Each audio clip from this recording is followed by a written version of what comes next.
Bonjour. Nous voudrons tout d'abord remercier les personnes qui nous suivent pour évaluer notre travail. Aujourd'hui, nous allons vous présenter un exposé intitulé La sécurité des applications mobiles, présenté par moi-même Bohliveka. Notre présentation se divise principalement en quatre parties. Nous commencerons tout d'abord par l'introduction. Après avoir introduit notre présentation, nous passerons à la nécessité de la protection des applications mobiles. Ensuite, nous enchaînerons par l'impact et nous finissons par quelques solutions qui peuvent être utilisées pour sécuriser les applications mobiles.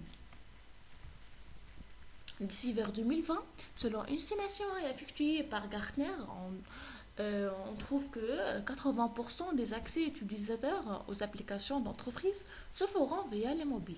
Donc le mobile est un univers différent et les entreprises à l'avenir font donc face à un véritable challenge pour sécuriser les applications mobiles et les données éventuellement de grandes valeurs qui sont associées.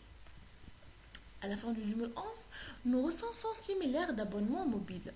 On trouve aussi 1,2 milliard d'individus connectés à Internet. C'est l'équivalent à 17% de la population mondiale qui utilise des smartphones. On trouve aussi 491,4 millions de smartphones ont été vendus dans le monde en 2011. Selon une estimation effectuée par Pingdong en 2012, on trouve que le pourcentage d'utilisation d'Internet mobile a été augmenté de plus que 192,5% par rapport à l'année 2010. Et comme illustre la figure suivante, que l'utilisation de l'Internet mobile a été développée partout dans le monde depuis 2011, d'un pourcentage assez important.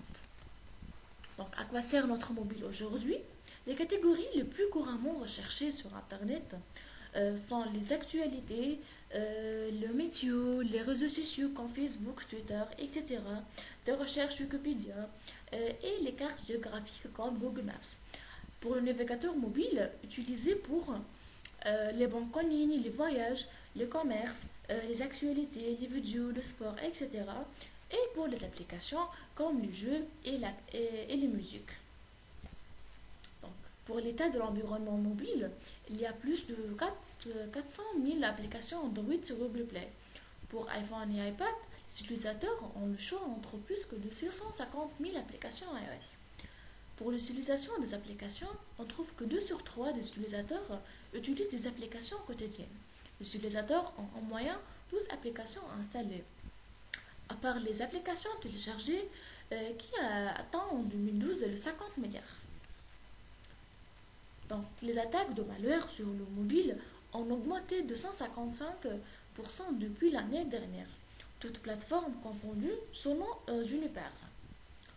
La plateforme la plus vulnérable est Android, où la présence du malware a augmenté de 4500% en un an. Les iPhones et iPad ont plus sécurisé après un jailbreak qui infecte l'appareil pendant le processus et le rend vulnérable aux attaques de navigateurs comme tous les autres appareils. Il y a des gros problèmes de vie privée au sein des applications iOS selon les statistiques de Cleofile. Les attaques contre les plateformes BlackBerry ont aussi doublé les dernières années. Pour le logiciel malveillant pour Android, en mai 2014, il y avait déjà plus de 2,6 millions de programmes malveillants. Le seuil de 3 millions sera atteint dès juillet ou août 2014 selon l'avtest.org. Comme solution, nous pouvons trouver le développement d'une stratégie de sécurisation qui permet de définir le modèle des menaces ciblant les appareils, qui permet d'identifier les surfaces et les vecteurs d'attaque, d'évaluer les risques et les avantages pour l'entreprise. Pour l'établissement de la stratégie de la sécurité, on peut trouver comme solution de définir l'authentification des appareils mobiles, d'accorder des autorisations d'utilisation et de contrôle et d'améliorer le contrôle de la connectivité. La protection des appareils mobiles, elle permet d'évaluer les vulnérabilités, d'exploiter les multiples environnements d'appareils, de prendre conscience des risques des applications mobiles, de définir des méthodes pour déterminer les vulnérabilités, de découvrir les erreurs courantes de configuration des appareils. Pour la gestion des appareils mobiles MDM, il permet de centraliser l'administration des appareils, de renforcer la synchronisation des appareils, de modifier les stratégies pour travailler pour chaque système d'exploitation mobile et finalement de gérer les appareils perdus ou volés. La sécurisation des points de terminaison mobile permet de concevoir des procédures pour sécuriser les appareils iPhone, iPad et Android, d'évaluer les solutions d'accès, de sauvegarder les identifiants et les mots de passe.